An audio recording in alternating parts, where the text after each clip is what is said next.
This culture heritage site has a history and urban planning value.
Дом усадьбы национализирован и занят различными учреждениями. Во время Великой Отечественной войны дом был частично разрушен, и восстановление здания включает... During the Great Patriotic War, the house was partially damaged.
Here we are going to pass to our house of Tulin Bolderev, and on the opposite side of the street there is a Minsk gymnasium, a unique exterior building, and then we will get to the shoe theater, and we will end with a cinema. Next slide, please. While adapting the building to the modern use, we are planning to have a new type of building with public spaces, a restaurant that will be aimed for having a rest. And having analyzed the gender audience, we understand that these are ladies and gentlemen of average age, and wedding ceremonies are supposed to be held here that will expand the audience too. We have carried out strategic analysis to find strengths and weaknesses and possible threats and opportunities. The strengths of the site was historical location, a lot of organizations, but you can see that there are many weaknesses.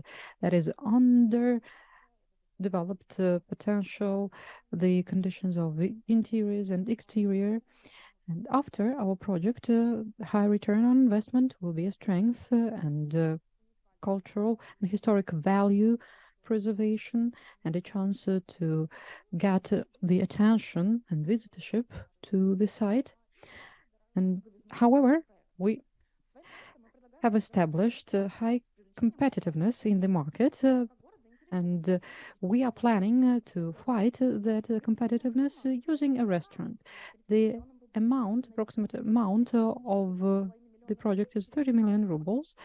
That is the estimate for the restaurant only, and with an average bill of around 3,000, it will be returned pretty soon.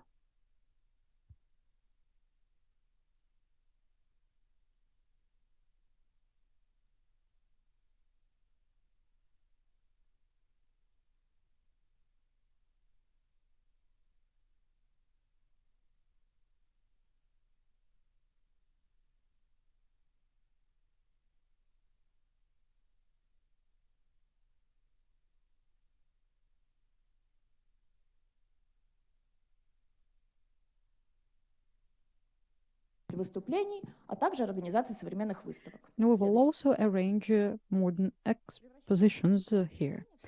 The federal value site into a modern building of restaurant type would enable us to turn our experience into that of capitals. We are going to renovate the interiors using analogs for the entrance hallways, like they do in Moscow, in St. Petersburg. And we can preserve all the history at the same time, and all the architectural characteristics will meet those that were the original. And all the space is broken down into functions: communication, guest, and for the staff. All the planning takes into consideration the regional layout, and this will be in line with the history and cultural value of the building. The exterior of the building will underscore its historical and cultural value. The color solution is in line with Alexander I regulations and the late 19th century rules. With our project, we can develop the urban environment that will satisfy the need in the diversity of visual experience, cultural experience, and connect the visitors with the previous epoch. And together with the attractiveness of the place around, it will be a point of attraction both for tourists and Voronezh residents. Cultural and historical values will be preserved. Thank you very much for your attention. I'm happy to entertain your questions. Thank you very much for your presentation. We will now give the mic to our jury panel.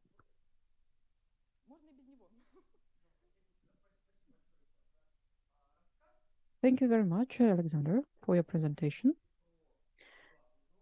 And you are talking about the main house, the territory to the right of it.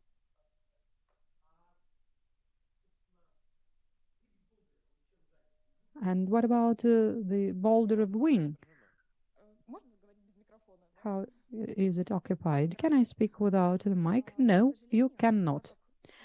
Regrettably, as we have only 10-minute limit of speech and 15-page limit of our text, just in a couple of words, is there anything there now? Now, there is one of the Ministry of the Interior. buildings. So that is just some public institution. Yes, Ministry of the Interior. But as we are going to have a restaurant in the main house to attract students and teenagers, we are going to make a cafe there. And the third stage that takes a large space with low ceilings is colored yellow with some waiters. What does it mean? Can you please switch on that slide?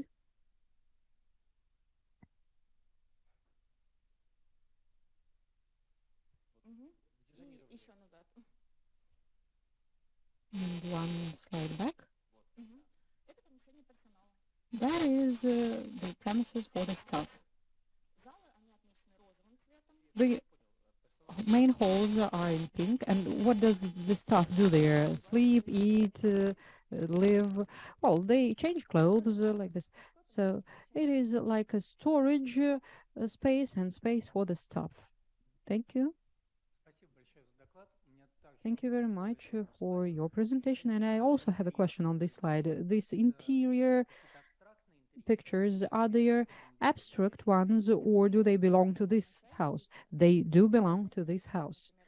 For example, the staircase is the conservation site, and we tried to implement interior design guided by Moscow and St. Petersburg analogs. So are they pictures, the true pictures? No, that is rendering. That is showing the results, a possible result, yes. Okay, what out of the valuable elements has been preserved inside? So that is the carrying walls and also some shutters on the windows. And it is believed that they have been preserved from the early construction, from the original construction. The staircase has not been preserved, but the size and the location has. So you can give us pictures of the real condition of the building. Regrettably now, there are a lot of companies there, and all these interiors are just covered with the different plasterboards. There are small offices like Wildberries and so on. So these pictures would not show you the real conditions. And do you have historical materials? I don't think that they have been kept. So I would like to tell you that the pictures are nice. The idea is brilliant, but it is not clear what we do and what from we do it. And we are guided by the analogs. So guided by the analogs, we can come up with some I don't know, invention, some imagination, imaginary things that do not exist in real life. Well, thank you. We will take that into consideration.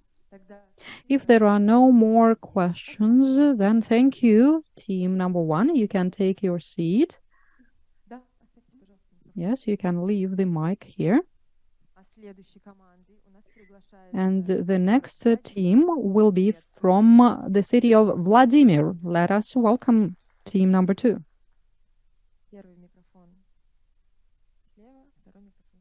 You have two mics on your left and on your right, and there is also a clicker there.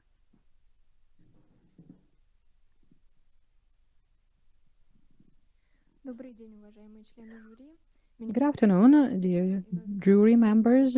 We are Ksenia Firsova and Alona Novikova, and we are happy to introduce to you our project. We have selected Krasnaya Gorka mansion of the Uvarovs count in Murom, and the residents of the city have long dreamt of having this mansion accessible because it is a place with a long history.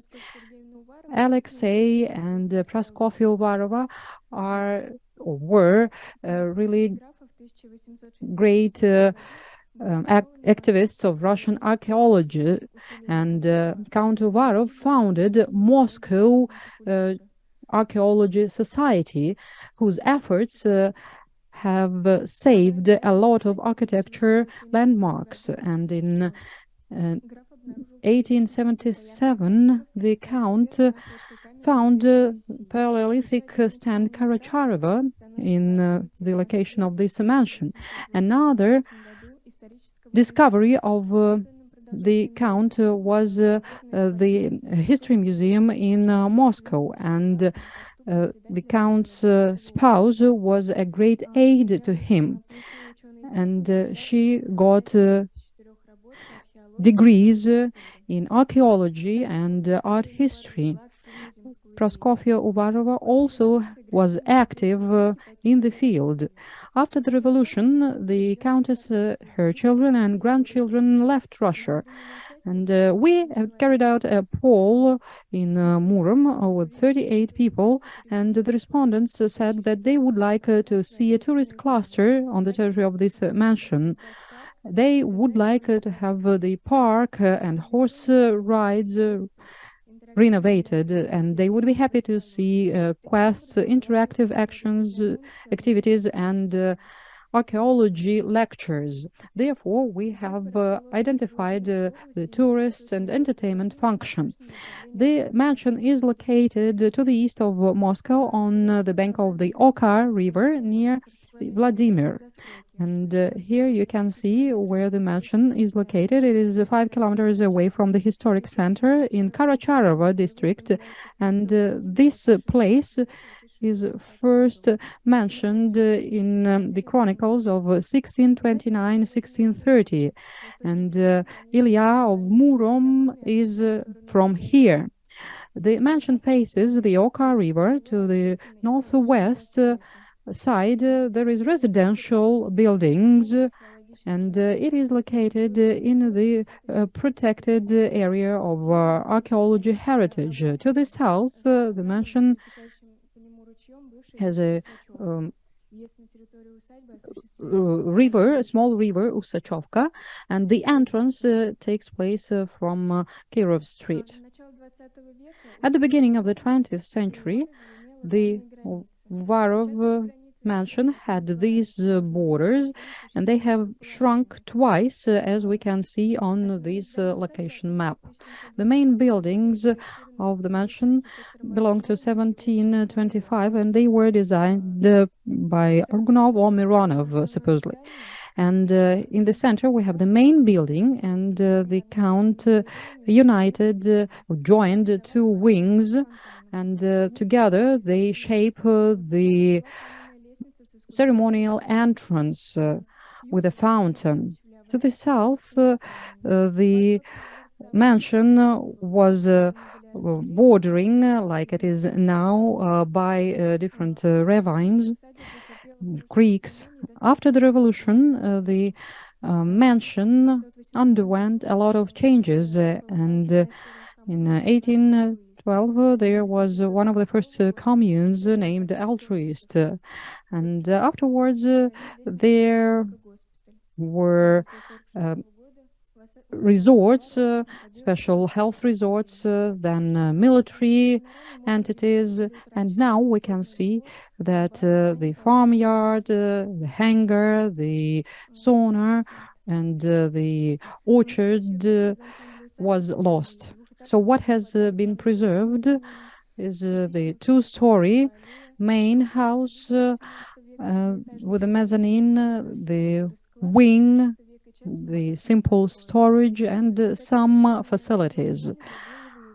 After SWOT analysis, we have identified the strengths that are the preserved houses of classic style, and an alley that was partly preserved, and weaknesses were inability to visit the mansion, its damage, and a lot of investment, financial investment needed.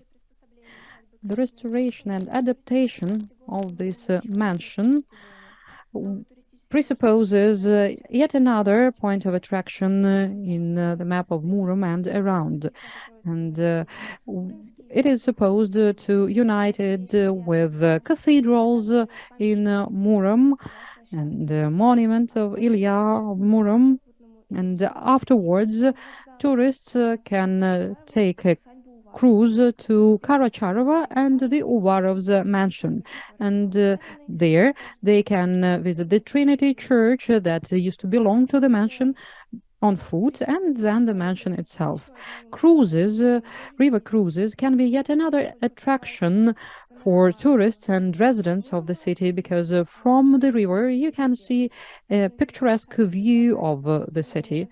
And in the mansion, we would like to arrange a lot of events, like ecological festivals, balls with dances of the 18th and 19th centuries, exhibitions, literature and political expositions and events, a lot of master classes on plant cultivation, lighting festivals, riding events, and photo sessions. And festival activities can be arranged when the mansion is given to the new owner, and therefore it will be an additional fundraising. As the territory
facilities will also show the style of the 19th and 18th century. Here you can see the map of restoration work of the wings, you can see in yellow what is lost and what is supposed to be restored. So we restore the entrance staircase, the hallways, and the roofs, and the windows and the doors will have all the necessary millwork showing the Uvarov coat of arms. In the first floor, there will be an archaeological museum, a souvenir shop. Then in the second floor, there will be a museum of the Uvarov counts, the daily life and activities. In the mezzanine, we will have an archaeological center with the ceremonial hall where world-famous Uvarov readings can be held. In the southern gallery, there will be a winter orchard and a museum for lighting show and local history classes. In the northern gallery, there will be a cafe and a restaurant of the Uvarov counts where you would be able to taste the cuisine of the 18th and 19th century Russia. And here there used to be a canteen when the house belonged to a health resort. So we utilize these functions very well. And there are no restaurants or cafes nearby, so it can be a true point of attraction. And we believe that all the premises can be used and maintained by Murom Usадьба or Murom Mansion Hotel that is not far from here. And there is also supposed to be a library and an expo center. And we also have a souvenir range, and locals can be engaged to manufacture them, and it can be both private and public organizations, and the Uvarovs offspring that reside or do not reside in Russia. Thank you very much for your attention. Thank you for your presentation, and now we are happy to give the floor to the jury panel. Thank you very much for your presentation. Regrettably, I did not hear or read in your note that archaeological dig. Is it somehow described? Is it a separate landmark, what you show to the south? Is it just like some point of attraction for scientific tourism, or is it a true landmark? And is the monument the landmark of the Stone Age present there or not? So the dig was there, and it was Uvarov who dug it out, but in the Soviet time it disappeared. Nobody knows where. So you need to dig further on. Yes, we need it. And is it in the register? Is it described? I don't think so, because the dig took place pretty long ago. It was in the early 19th century, and to tell the truth, we have not learned whether it was in the register or not. We have missed this point. As for the territory itself, now the whole territory where the mansion is located is still an archaeological territory, though the borders are a little bit strange. So yes, it is a conservation area, therefore you can have a lot of digs there.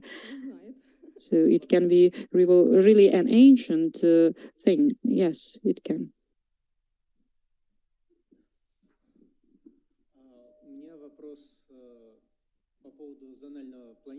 And I have a question about your zone planning. What is this lighting show? How do you see it?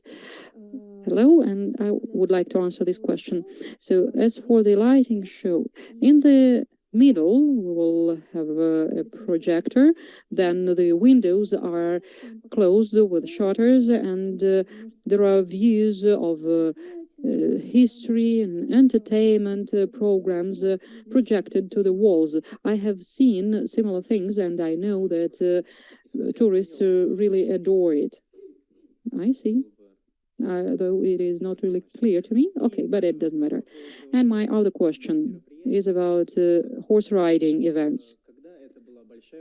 So when it used to be a large mansion with a large territory, stables were in a separate location, and horses were taken somewhere, and they were maintained somewhere. Now your territory is pretty limited, and there are people who would like to have a rest here, and as far as I understand, the stable is located in the same area that the hotel is located in. So that evokes certain discomfort. Have you considered it in your project? As the territory has changed its borders, becomes smaller, and the stables are not comfortable there. They will be in the microdistrict Karacharova, and there will be a daily premise in the territory of the villa.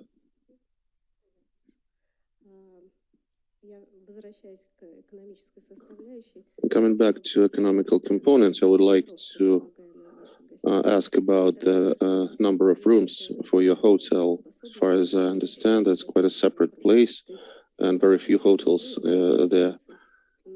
There are very many functions, but I see it mostly as a place for daily stay. For example, coming from Vladimir for one day, it's fine, or it will be reasonable to stay there for 2 or 3 days. Do you understand on average what is the room number quantity of will be there? We will have 14 rooms. That's it.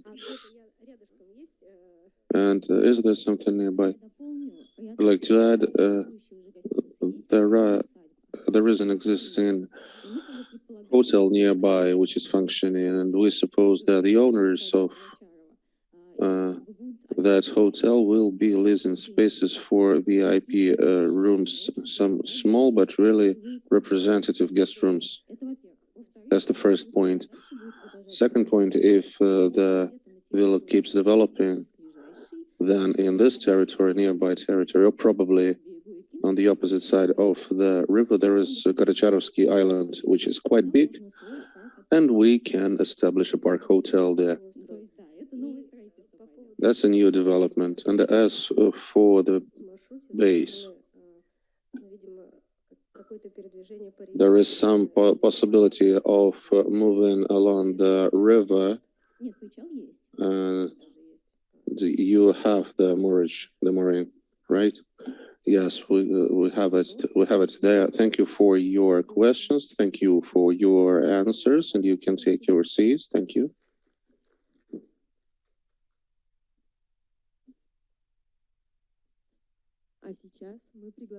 And now we invite the third team from Samara. You can take your places on the scene. Here is one mic, and the switcher is there.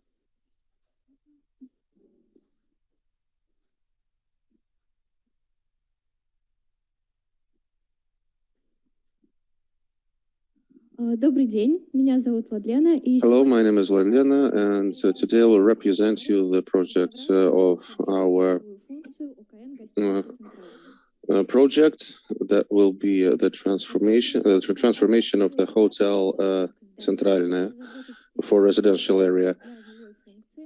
There was an order for that, and the relevance can be explained by the fact that if people want to live with a developed infrastructure in a comfortable location, and the demand is growing, and construction in the city center can be complicated due to various regulations. So, and we decided to preserve the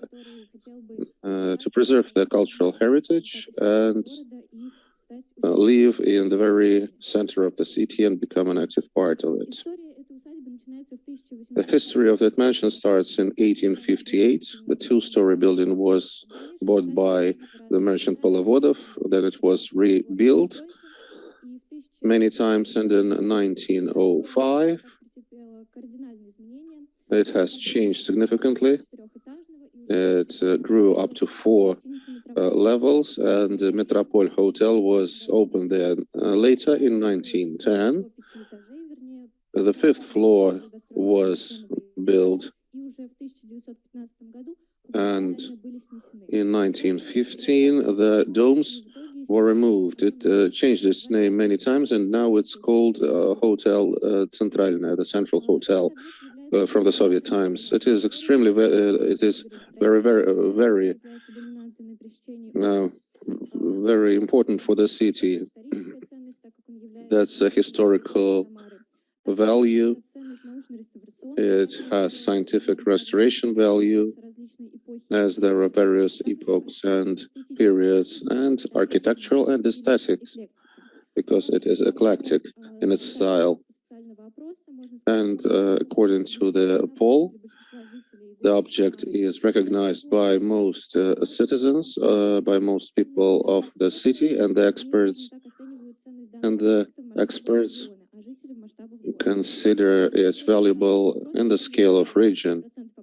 75% answered that they prefer the front of the 1910 with domes, which were removed. After the analysis of the documentation, we found out main limitations. These were limitations with subject of protection as preservation, as these are the main facades of the building. Some areas, the interior areas, the elevator, the stairs, and the corridor structure of the building. And insulation limitations, the main facades are from the north, and the yard is quite small, which limits the lighting of the premise. And due to location of the object, it's in the very center of the city. One of its facades is facing the only pedestrian street. Many important objects are there: theaters, museums, mansion architecture. It has good transport access. The Square of Revolution is nearby, and the river port, as well as tram. The marketing analysis we showed us that the main function of the building will be the residential area, as there is no need to preserve it as a hotel, because there are many hotels around which cover the demand of the tourists. The residential area is in big demand. The last year, the price for newly built houses grew by 40%. The secondary housing grew by 20%. 66% of people from the poll said that want to live in this area, and the target area will be the tourists and business residents of the city. In our project, we planned 2 structures, one with corridors, with preservation of corridor type, and sectional, with splitting it into 4 sections. Both types presuppose the underground parking, the club for children, restaurant on the 2nd floor, to bring it back to its initial function. And we plan to locate commercial territories also there. In sectional, it is oriented on 2 sides, have more space. Due to the lack of lighting and insulation, some rooms can be rented as apartments. As a result of the analysis, we found out important elements of the building. These are the domes and the balconies. Due to historical pictures and by graphic analysis and proportioning, we are restoring these domes and balconies. The historic pictures showed their average location scaled them according to the facade and located them more precisely. And we also think about returning the balconies, as the main function is residential and they are needed there. The building is included in the life of the city, as it is facing one of the main streets. The streets of the building is Leningradska, and commercial entrances will help to include the building in the life of the city and form the facade of the street. Restoration of the dome will bring in the historical dominant. And we also plan the location of the playground and some recreational activities inside the garden, inside the yard. The costs are estimated at 380 million. The income will be 848 million, with the profit of 460 million rubles. Here you can see the total space. Here we found balance between preservation of historical heritage and the vector of development. Returning the historical appearance, we return the historical appearance for the city, and investment attractiveness makes it attractive for the business. We also found out that it is necessary to base not only on the existing subject for preservation, but to analyze the lost elements of the building. That's how the architectural elements and fill in new contemporary functions will attract the residents and tourists to the subject. Thank you for your attention. Feel free to ask your question. Thank you, and please join the speaker. We ask the team to join the speaker, and we give you the mic. Thank you very much for your speech. I didn't ask you when you was delivering your speech remotely. I wanted to ask a question. One issue is about the domes. How the domes, the area will be used functionally. Is it the level of the upper residential area? This will be two-level apartments, so it will be an extra room, so to say. And as for the heating there, or there will be covering with glass, 2 layers of glass. These are constructive elements, so to say. We didn't go deep into that, but we planned that. And the second question, maybe you had some thoughts, which you maybe avoided here. How do you show the history of the building in the last 100 years, like first 10 or 20 years? Maybe there were some, I don't know, branding on that, or and the advertising. There were historical advertising, but here it is the question of functionality of the first floors or the ground floors. We do not intend some specific functions maybe shown that it used to be, and we changed. Yes, the idea is a nice one, but it depends on those who want to enter the place, and obviously they should be unified from the point of view of design code and according to the facade. I also didn't see the sufficient ideas on changing the substance of the project, and it is well calculated, but visually I didn't see enough pictures. Maybe you save something, preserve something like stairs, which you were speaking about, but generally I liked it. I have a question about the domes and about the facade. You said that the facade is subject to preservation. Is it for a certain period of time? It's not mentioned for the period, but we restored as 1910. So it will be the way it was preserved. Don't you think that these domes will be the change of the heights which are subject to the subject of preservation? There are no that heights. I can see that for the moment it's not a fixed one. It can be variable. As for the facades, the dome itself is a bit of roofing, and as I initially said, we restore it as it used to be in 1910, when the rest of the facade was the same, but there were only domes before that. And the second question, your plans, I didn't see where the entrance of the underground parking is. It will be an elevator for the cars.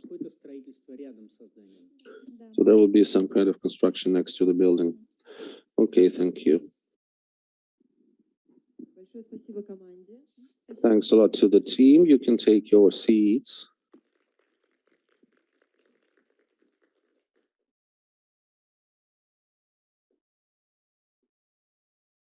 And now we'll have a team from Donbass.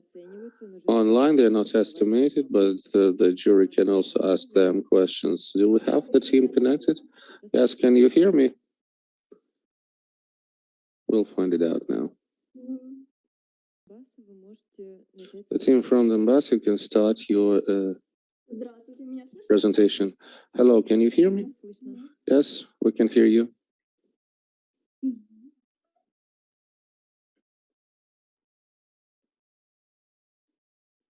Добрый день всем. Меня зовут Гавриш Юлия Сергеевна. Hello, my name is Gavrish Yulia. I represent Donbass National Academy of Construction and Architecture. I am on the second year of studying in town planning, and I'm focused on restoration of Donetsk People's Republic architectural building, architectural objects. And my topic is restoration of state scientific library named after Krupskaya in Donetsk.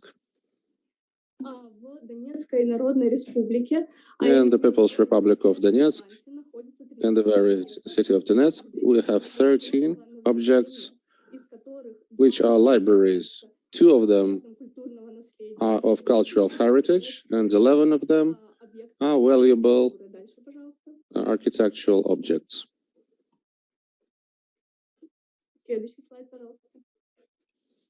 На данном слайде On this slide, you can see the front of the library named after Krupskaya. That's the main facade on the crossing of the Artyom Street and Shevchenko Street. On the first picture, you can see the project of the building, which was started in 1937. It was planned by architect Hams, the Soviet architect. It was not completed before the Second World War. During the Second World War, it was burned, but something remained. And later, reconstruction started in 1952, 1956 with Soviet classicism, with the dome and the sculptures of Soviet writers.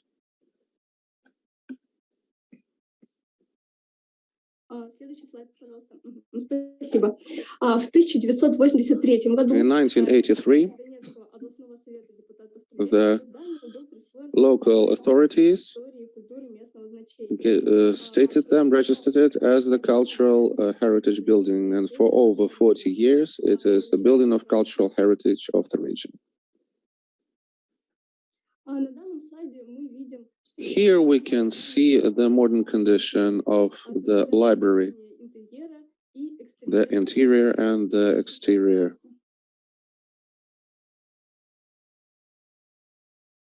Важным аспектом является внешний облик здания в структуре The города. main aspect is the appearance of the building in the city. As for visual advertising, it distracts from perceiving the look of the building. The project will propose to remove the advertisement and the pavilion of the bus stop, which is non-harmonic. On this slide, you can see in more details what has to be removed to remove this advertisement, which distracts from the very building. We also should pay attention for the eastern facade. It is covered by trees. In the warm period of time, you cannot see it, and the project is to remove this green with restoration. Go on. Ну и теперь затронем тему разрушения. Now, let us have a look at the damaged facades of the library. The interior yard that you can see in the picture is also shown on the plan to the right, and you can see the position from which the photo is taken, and you can see that the stucco layer is damaged. Next slide, please. Here you can see that the support columns are also damaged. Here we can also see that all the cladding is not well maintained, so the building needs renovation and upgrading with the authentic elements restored. You can see that the cladding tiles have been lost. Next slide, please. Furthermore, here you can see a view over the interior yard of the library named after Krupskaya. And here we can see that the balcony supports are lost, and we will also see the lost elements here and the cracks in the foundation of the building. Ну и теперь затронем тему внутреннего двора библиотеки. As for the interior yard of the library, initially in the design, it was supposed to be mass event location in summertime. And now, as we can see from this picture, this is a more like technical storage area. And during the project, as a result of renovation and upgrading, this area will be renovated for further events, public events. Here you can see a picture of the interior yard.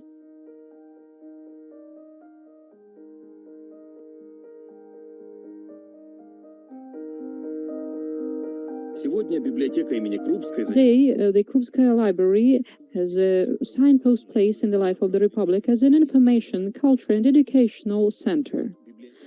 The collection of the library is 1,580,000 items, 1,026,706 books, 548,000 periodicals, 7,171 audiovisual materials, 5,203 e-items, and 10,000 rarest documents, 9 reading halls. The total area of the library is over 12,000 square meters, 280 thematic expos per year, 240 cultural and educational events per year, servicing the readers 7 days per week. Следующий слайд, пожалуйста. Ну и чтобы подытожить, To sum up, the tasks of our research were to identify and analyze the prerequisites and factors that would determine particularities and modern regionally dictated requirements to restructuring and restoring the culture heritage site, analyzing the international experience thereof and word the principles and approaches to the restoration, tests and trial these principles and approaches in the design. As for scientific and practical value of the implied results, for the first time, architectural and urban planning principles and approaches to restoring and renovating library and educational building will be identified, and the results will be used in both study and real restoration, and the methodology can be used in other regions. That is the end of my presentation. Thank you very much for your attention and have a good day. Thank you very much for your presentation. If our jury panel members have questions, please ask them. Thank you very much for your presentation. The building is truly interesting, and though you showed some specific parts that are damaged, like a balcony and so on, but overall the look is pretty very good. And this building reminds me of the Sea Library in Sebastopol.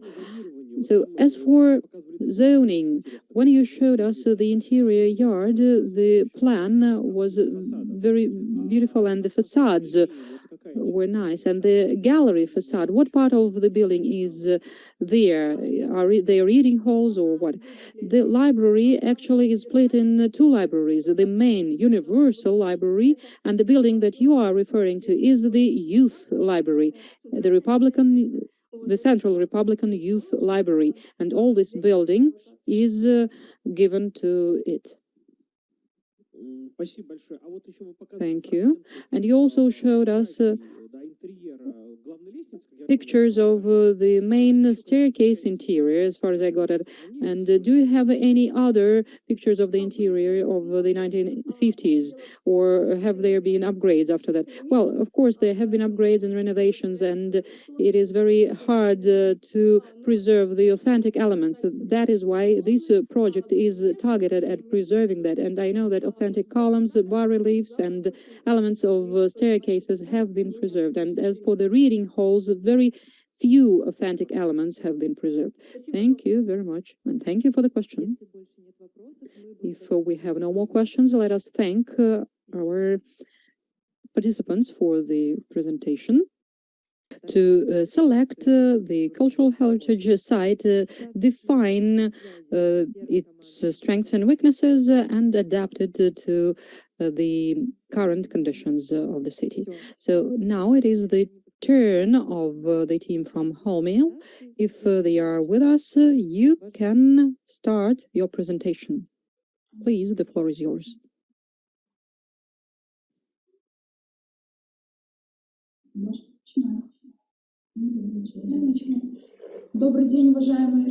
Good afternoon, dear jury panel.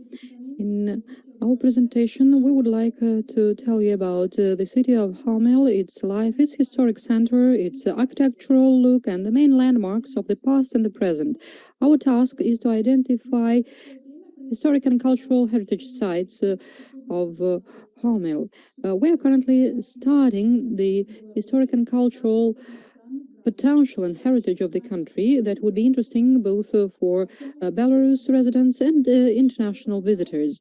The topicality of this work is to show what we have and what we have to be proud of. For a modern city, what is characteristic is not only a certain level of development and automation, but also special thinking inherent to the residents as a social and cultural phenomenon that shapes the urban philosophy. The urban philosophy here is believed to be an area of the modern life belonging to urban planning and shaping the city. And in the integration memory of the population, there is a special integration code that has the particularities of the territory and the community. Therefore, the historic and cultural code is the carrier and preserver of the inheriting information of the city, handing down from generation to generation. And this term can be applied to Homel with a population of over 500,000 people. Homel can be characterized with a calm rate of life, a good level of social adaptation to external changes. And to determine the main landmarks of the city, the historical and architectural landmarks, we have carried out an analysis including the polls and studying historical and cultural references and mass media articles. Though times may change, every period has its own historic memory, and the architectural style of Homel has been developing for centuries. According to historic data, Homel started its formation in the 10th, 11th centuries with the first settlements on the Soch river banks. Further on, it expanded and developed, and in the mid-13th century, the Homel castle was burned down. But after it was granted to Catherine II, the look of the city changed, and a grand palace with a park was built there, and there was a market next to it. We had three sites identified that are symbols of the city, that is porcelain Park and Orchard Ensemble and Paskevich Palace and Chapel and Dormitory. And the largest park in Homel is the Park of Homel Palace and Park Ensemble, founded in 1777 on the order of Peter Rumantsev, General and Field Marshal, and the main building works took place in 1837-1850 under Count Paskevich. This park is in the center of the city and its space is 32 hectares. There is a botanical natural reserve and the palace, and it has the landscape and regularity approaches. There are hills here, and starting with 1965, that is a botanical natural reserve site of the republical value. As for the Rumantsev and Paskevich Palace, from the end of the 18th century and up to the revolution of 1917, really luxurious, noble mansion was located here. The building is in classic style, and some elements are preserved up to date, which makes this landmark of true value for researchers and lovers of ancient landmarks. And now there is a museum in this palace, and there are some old and original buildings that can show us what a nobility mansion looked like. And the third site is the dormitory chapel of the Paskevich counts, and it was supposed to be a sacred memorial building in the memory of the family that was famous for the military action of their founding father, Field Marshal. And here we can see the mosaics and a lot of elements, and it is one of the richest examples that belonged to a larger ensemble with a palace that has a lot of paintings and other important elements that are of cultural and historic value.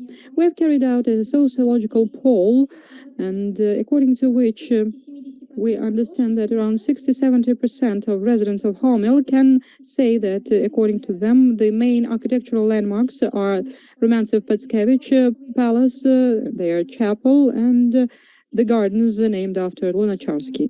Out of the architectural sites that the residents named, we can shape the main idea of the city with understanding that rich heritage and clear architectural style dominate the city. And these buildings belong to the times of the 17th and 19th century, and none of the present day architecture can compete with them. And the Gomel Palace and Park Ensemble was visited by UNESCO experts, and after the visit, it was clear that the value of this heritage is really high, and this site has the status of highest historic and cultural value. And after the research, we understood the philosophy, the influence of these sites on the life of people, and the results of our analysis proved that these elements are of utmost importance for historic formation of the city. That is all. Thank you very much for your presentation. If our jury members have the questions, please, you're welcome. Hello. Thank you very much for your presentation. I have looked at the slides before, but as I have been to Homel, I would like to ask you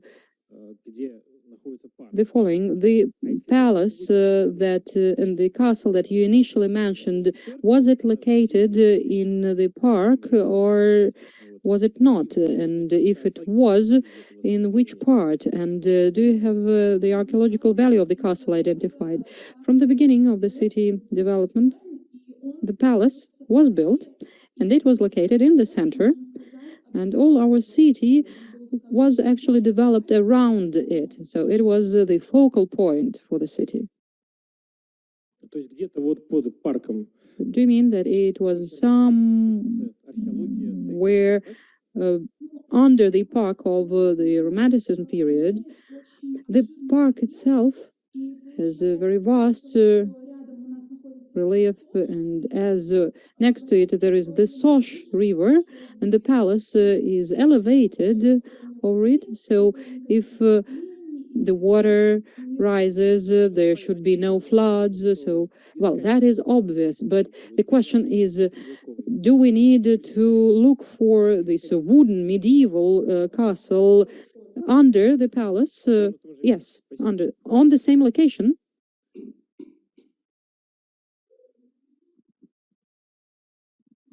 Спасибо большое команде за выступление. Thank you for your presentation.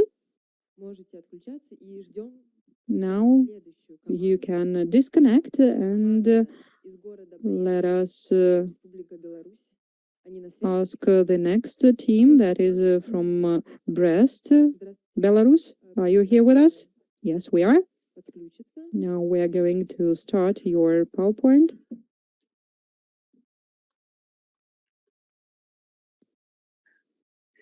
Можете начинать ваше выступление. And you can begin your presentation. Good afternoon to all of you. We are from Brest, and we are from Brest State Technical University. Our team is called Tutesha, and we're going to tell you something about our city of Brest. City development is implementation of the creativity of a person, and when we study the life of people in the city, that is included into anthropology problem analysis, and the city is a result of living and creative work of a person or people, and city philosophy is a form of mass common sense and consciousness that deals with urban planning. We have carried out an analysis of Brest architecture, identifying the sites that will be tourist attractions, and that are Brest Fortress, Sovetskaya Street, and Brest Central train station. And we have assessed the mental perception of the heart of the city. Over half of the respondents named the heart Sovetskaya Street, or separate sites like fountains and landmarks, the lighting posts within it. Therefore, we have identified the sites of architectural landmark that focus the attention of the viewer. The next slide, please. In our study, we have identified the top tourist route in the city, and the starting point of our research and our route will traditionally be the Brest railway station. It celebrated 136 years not long ago, and it has been renovated several times. And as it was done with rocks of different genesis, we can now say that it is not of historic, cultural, and artistic value, but a true museum of rock and marble in the open air. Brest train station has seen a lot of important guests, including Russian emperors, rulers of European countries. And as for artists, a lot of people have visited it. And now it is a Republican value, historic and cultural site. And the tourists and Brest inhabitants alike point out the brilliant architecture of the station.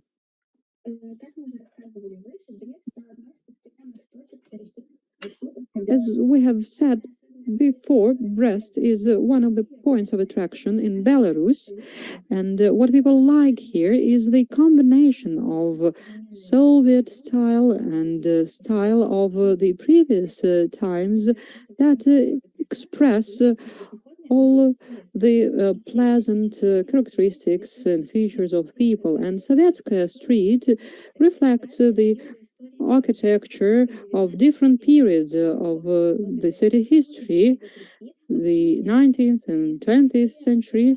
And thanks to the restorers, these buildings have been conserved to the present day. Some people may find this build-up fairy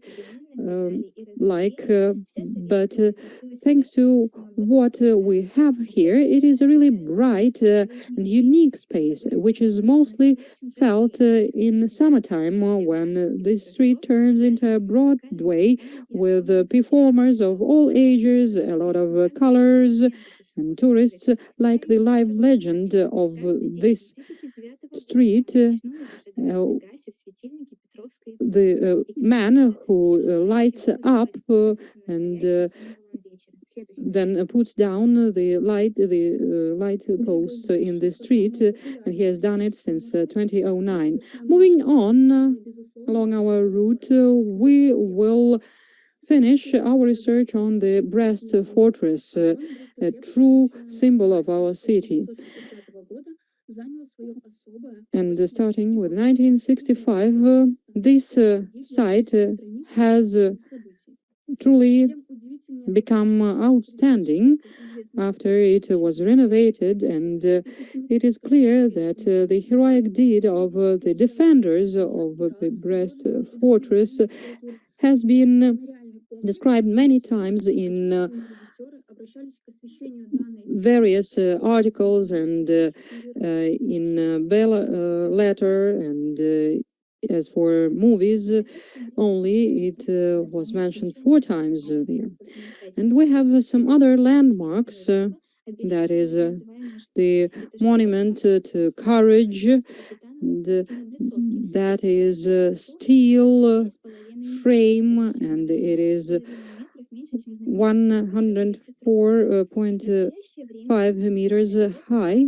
And the Brest Fortress complex is really focus not only in Brest but all over in Belarus. And when people are asked about Belarus, they first and foremost very often recall the Brest Fortress and the look of the Soviet soldier from the courage sculpture really impresses everyone. Carrying out our research, we understood that all in all, every resident has an image of Brest, which is pretty similar among all. Therefore, we have identified the architectural landmarks that are the symbols to the city, and managed to find an answer to the question whether modern architecture can compete with historic landmarks and become the symbols of the city. We think so. And the modern and historic heritage and historic and cultural landmarks can always be combined. We can discuss that. For example, high-tech buildings that per 100% reflect the modern day contrast with the historic building. And though this combination can be criticized, in our research, we made a conclusion that this difference in approaches highlights the true value of the heritage of different periods of our history. And we can say that in the future, the look of Brest will undergo changes because there are new buildings, new development, new points of attraction, and new sites become signposts, and some old symbols lose their value, whereas others, like the Brest Fortress, just strengthen their value with time. Thank you very much for your attention. Thank you to the team. The jury panel members might ask questions. Do you have any? No questions. So thank you for this exciting presentation. Thank you. And now another team from Brest has to join us. Yes, hello, we are here. So your slides will soon be shown. You can begin. We would like to greet the jury panel and all the viewers. My name is Anastasia, and my partner is also Anastasia. We study at Brest State Technical University, and we would like to show you the presentation on the topic of heritage. We have carried out research on heritage around Brest.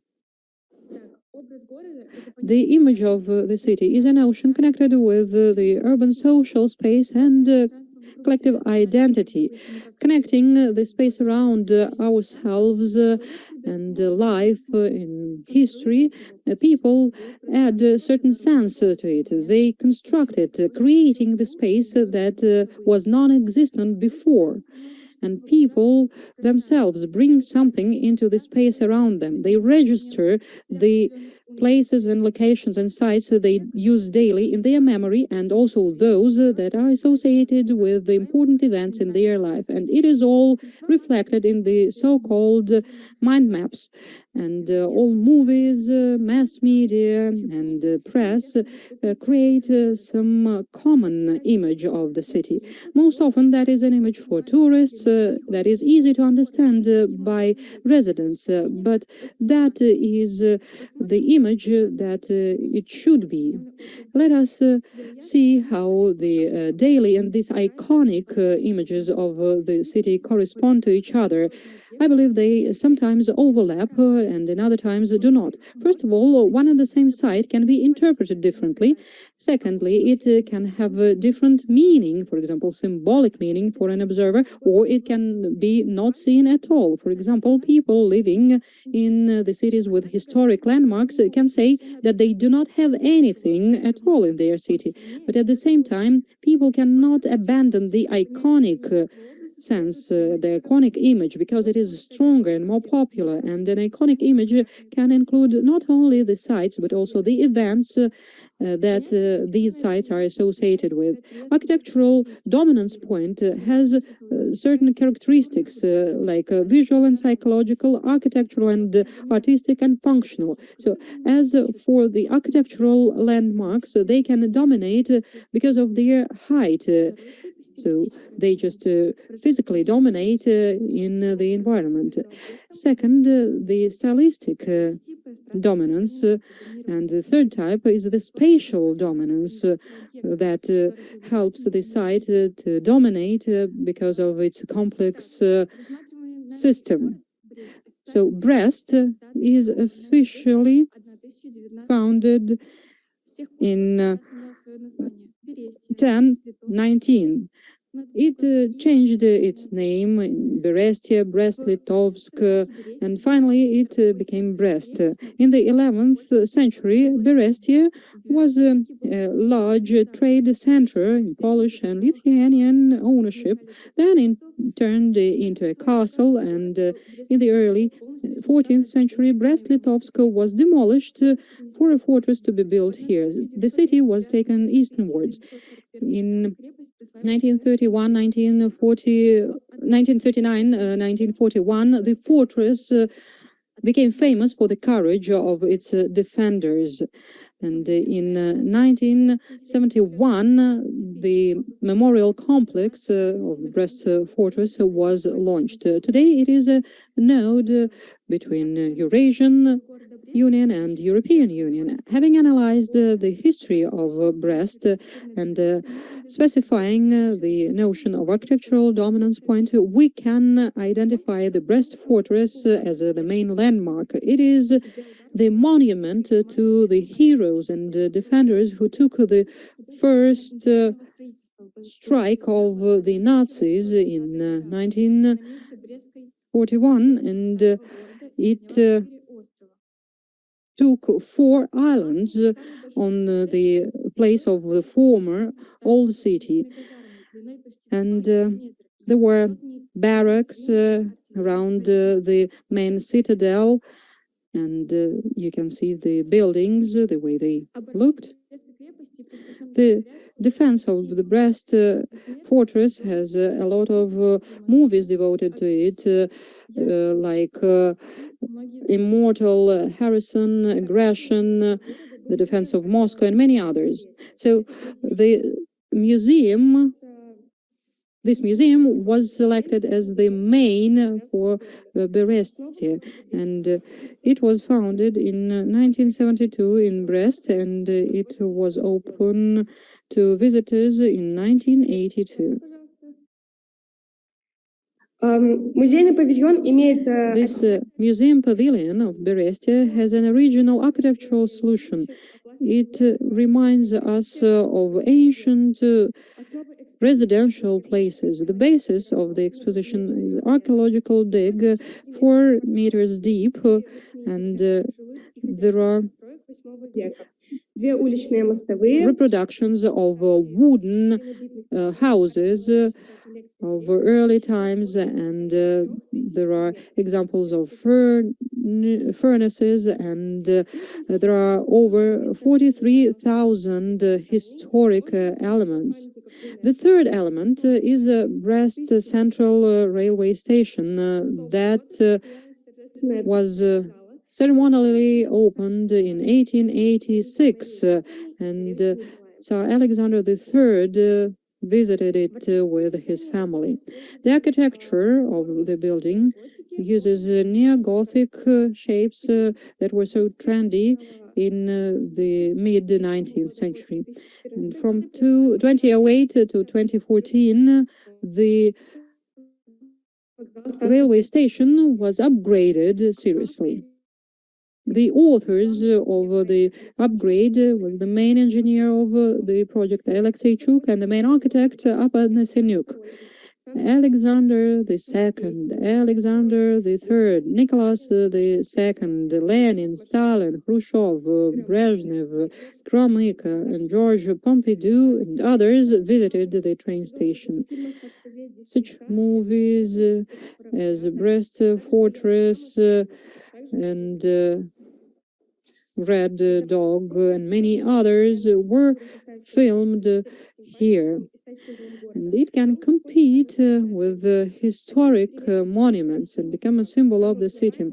And one of the examples of similar things is Moscow City, that has a lot of architectural symbols added to previous landmarks like St. Basil's Cathedral, Bolshoi Theater, and the Tretyakov Gallery. But today, Moscow is associated with Moscow City, one of the large-scale projects implemented in Moscow and in Russia in the recent decade. According to the Brest residents and tourists opinion poll, the percentage ratio of Brest Fortress Символ города, археологический музей Бересте, набрал...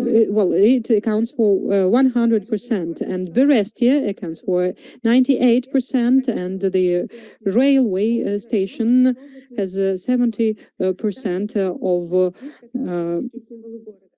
preferences, and these symbols can be deemed historic sites of the landmark, and the funds allocated by the government is correct, and historians, art historians, architects, renovators have studied the image of the city together. And we understand that the history of the city is multi-annual, and our task is not just to preserve the past, but care about the future. And we have to really preserve the past and the present for the present and the future. And we need to really win over the time. And our motto have to be, let's study, preserve all the valuable, multiply the heritage that we have, and improve our environment. Thank you very much to the team. Do we have any questions? Вопросов у членов жюри нет. Спасибо вам за прекрасную работу. No questions from the jury. Thank you for your wonderful work. And now we have the team of Armenia connected to us. Are you with us? Yes, thank you. Hello.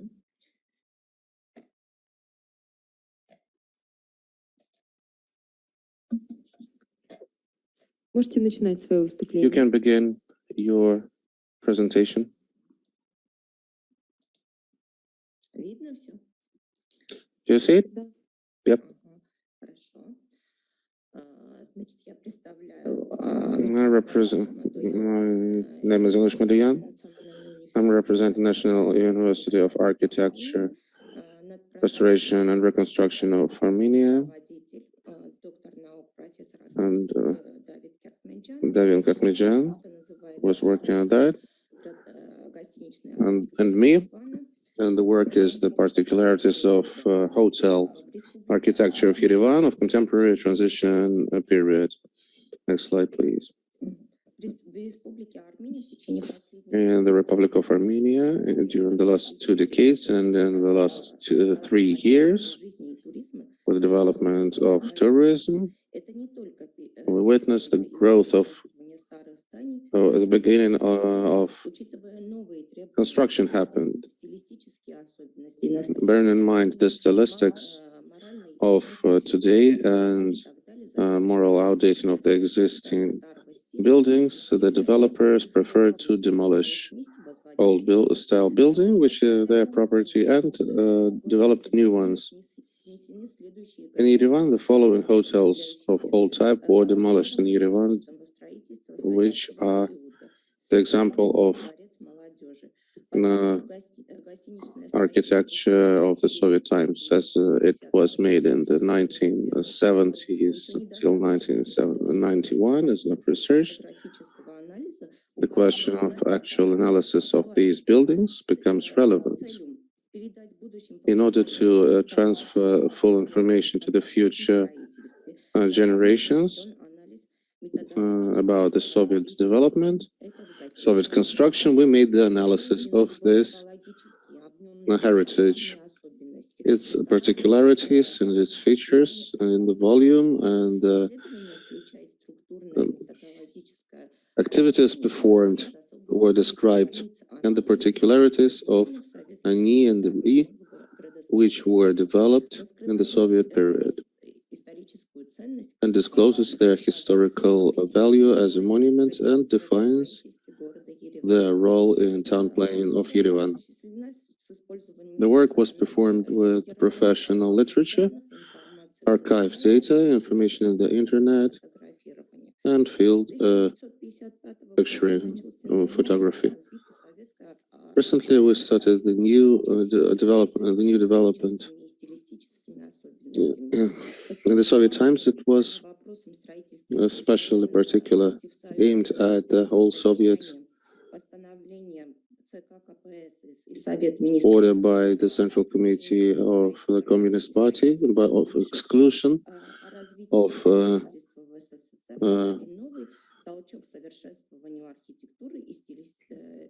enhancing the architecture, giving you a push and primitive, making it more primitive. All the formal extras were abolished, and mainly the functionality was the goal. At the same time, starting from the 1990s, the tendency against a typical concrete form began, this tendency. Particularly, it was demonstrated in AMI, Dvin, and other buildings, which were built in a harmonious manner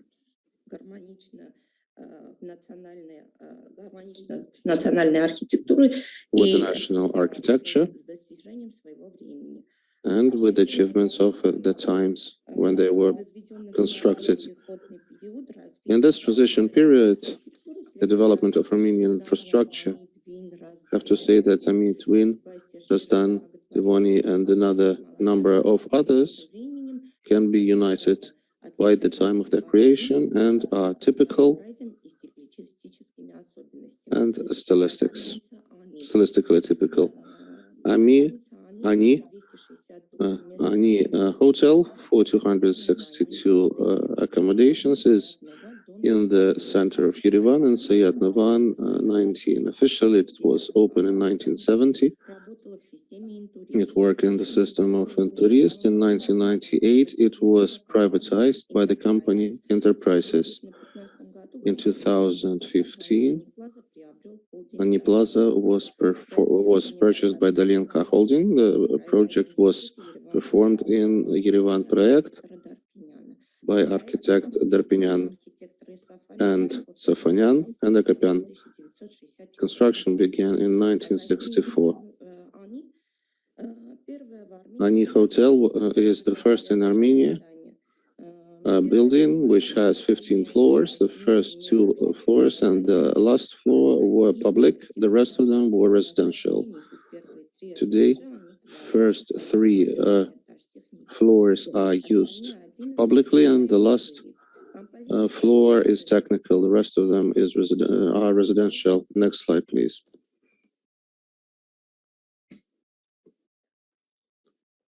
The composition of the hotel is voluminous, and by the construction type is parametral construction. It's the bright example of Armenian modernism, which has symmetrical plastics. Horizontal balconies give more horizontal look to the hotel. The first 2 floors are covered in glasses, and it is covered by yellow stone and a thin metal, which gives lightness to the hotel.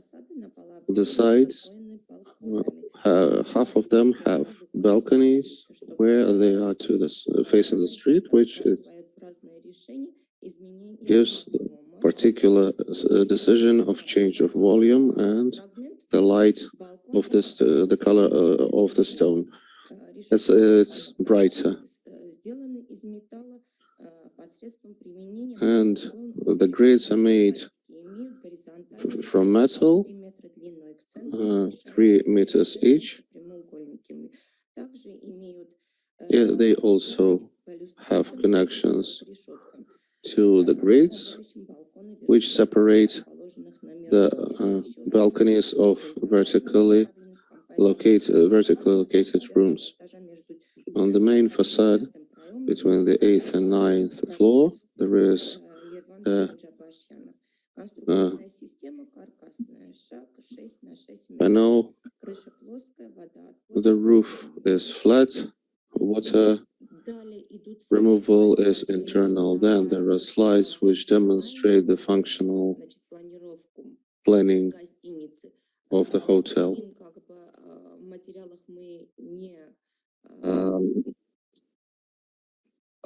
Мы не обратились к ним в материалах, поскольку We did not address them in materials because there was a limitation in the number of pages and slides just to demonstrate it. Then the slides demonstrate the details about the Twin Hotel, 330 accommodation capacity in the central district in Yerevan. It was previously called Ayastan. It was introduced into 1979 and was in the system of interest hotels. It was the project headed by Safaryan with participation of Akapian and Alexanyan. The hotel was located on the hill named Pond, the depth from the street. There was pedestrian approaches and bus entrances for the hotel. There was a special entrance infrastructure, and there was a garden with a round with a round fountain, swimming pool, and architects considered the territory where they integrated a number of floors. The floors for public events were made as terraces. The first floor was a bit shifted to the depth of the building, comparing to the residential floors. The voluminous decision of the building mainly had the square or rectangle plastics. Exclusion was of the drum left to the building, and the swimming pool,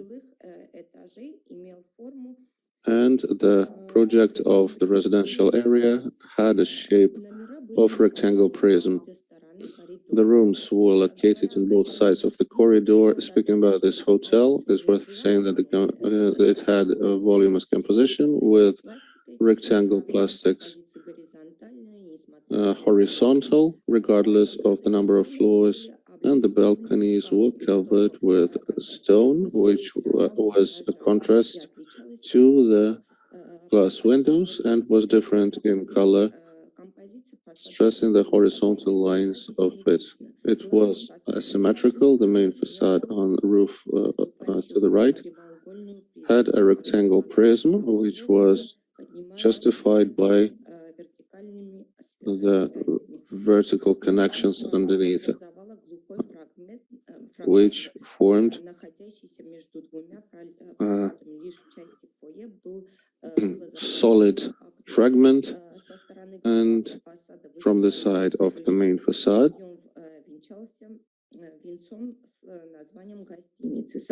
there was the name of the hotel. From the garden part there was a number of vertical constructions which was solid, and it was ended outside the main volume on rooftop.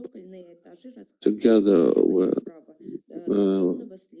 the ground floors and sub-ground floors will go to the left and to the right. The outer stairs were covered with one type of stone, and were creating the shape impression. Speaking about the style and the ornament of the hotel, it is worth saying that it was an example of modernism of Soviet period with elements of local ethnic art, indigenous art.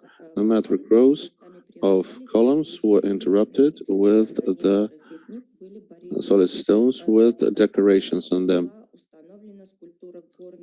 And there was a sculpture corner in Alice in the garden, which is part of the heritage, cultural heritage of Armenia. The structure was from the facade, had gap 4.6 meters and changing in the perpendicular crossing with flat roof. After examining this architecture of the 70s and 90s, it's worth saying that it was typical. The next slide. As for the floors, it's a high-rise building.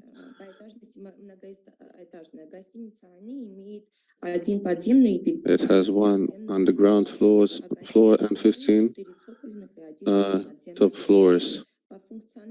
As for functionality, both hotels have one floor absolutely separated for restaurants, bars, and other public places. In the Ani, it was the second floor, and in the Dvin, it was -2, floor -2. Floor -2. The rooms in H hotels are on both sides of the corridors, and the types are similar. Single with one room, double with one room, and for a double accommodation. And regardless of different landscape, the principle is similar. On broader public floors, on top of them, there are the residential areas. And there is also the Palace of Youth, which had the same principle by volume, but contrary to Ani, it was based on the raised landscape, which created the town planning accent. At the same time, the voluminous plastics of Ani and Dvin hotels was rectangle and horizontal, and curved in the Palace of Youth. Stylistically, the hotels of transition period of contemporary architecture represent indigenous culture, which in Ani has decorative decoration, and in Dvin, apart from the monuments and decoration, we can state the volume of a bar to the left, which has cylindrical plastics and is formed by arcs as in Middle Ages. For Armenian temples,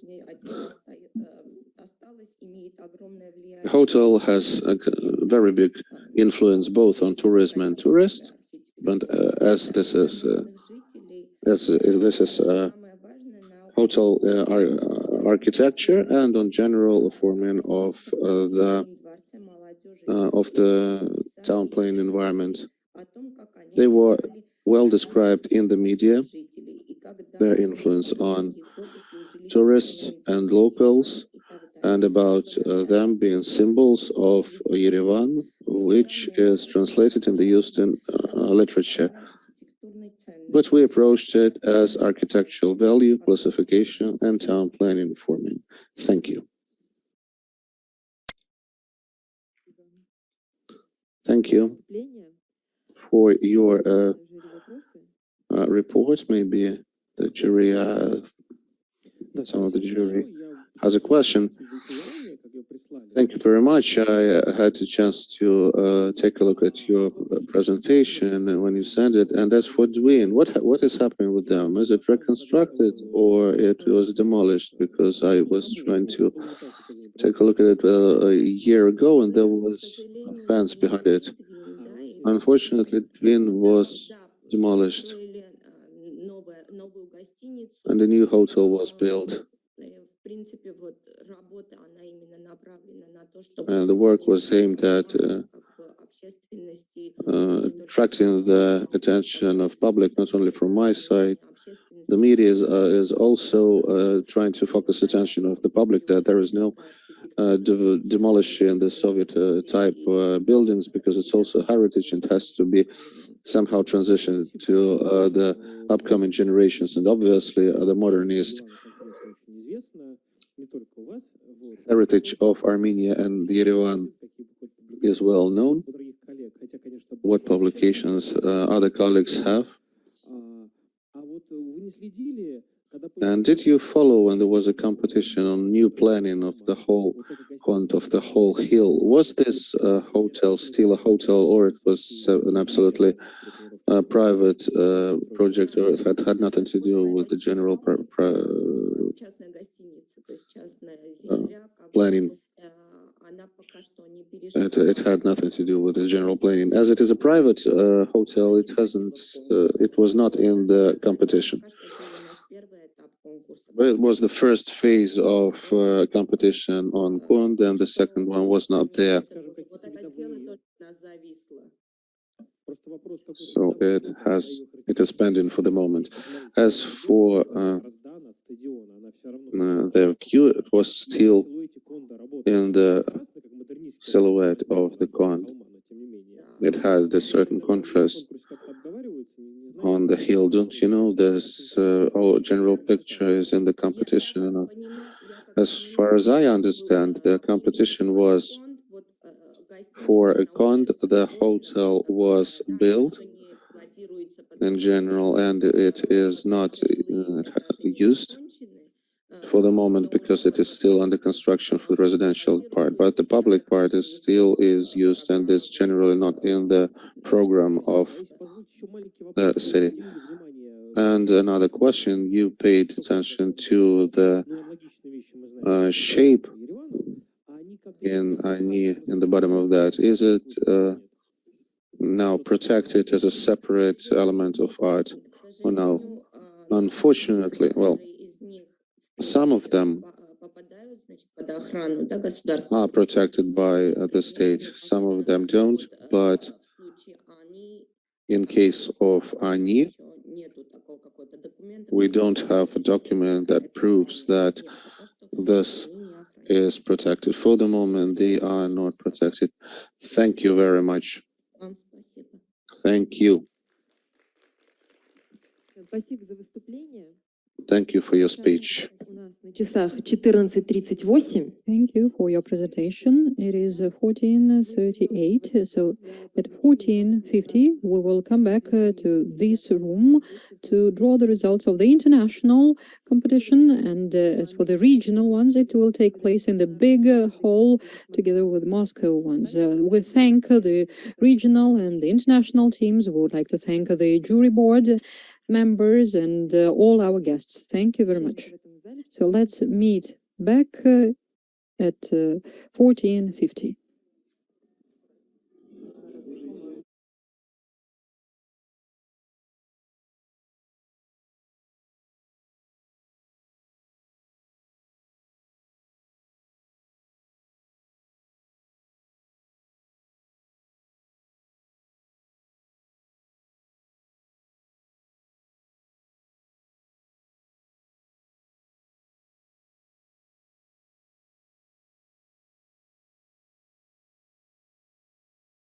Снова приветствую международные команды и региональные, которые находятся. We are happy to once again welcome international and regional teams that are here in the room with us, and we are ready to draw the results of the 5th International Youth Forum Heritage or Naslediya.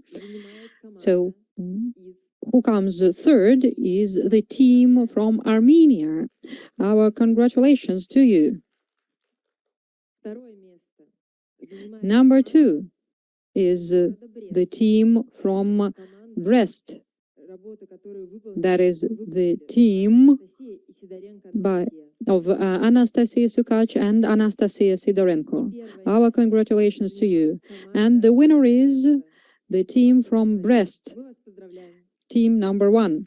Our congratulations to you. Thank you for participating in our competition, and we will be looking forward to seeing you again next year. Thank you very much.